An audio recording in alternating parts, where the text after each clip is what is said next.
and ready! GMA Weather, serbisyong totoo ng GMA News.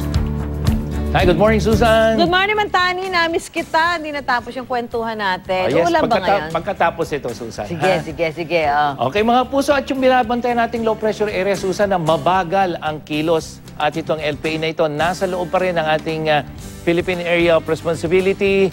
At ayon po sa Japan Meteorological Agency, nasa may silangan ng Mindanao ang nasabing sama ng panahon. Pero sa ngayon, ang pag-asa ay wala pa rin itinuturing na wala pa rin impormasyon tungkol dito sa low pressure area na yan na nasa loob ng ating PAR. At sa wind forecast ng Metro Weather, makikita natin, ito yung sirkulasyon binabanggit natin.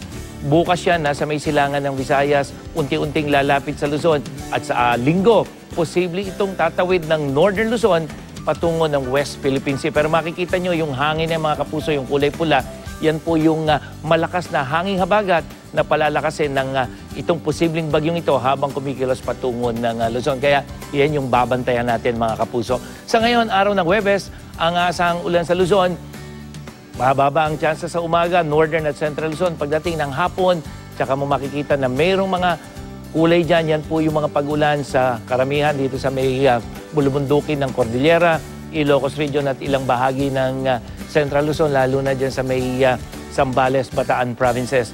Maging sa Palawan, Mindoro, may mga pag-ulan umaga pa lamang at pagdating ng hapon, kasama ng Bicol Region at ilang bahagi ng Mimaropa, may mga pag-ulan. At dito sa Metro Manila, mababa ang tsansa ng ulan sa umaga pero medyo may maulap, mga kapuso. Pero pagdating ng hapon, yung kulay na yan na po yung posibilidad ng pag-ulan dulot ng thunderstorm dito sa Metro Manila.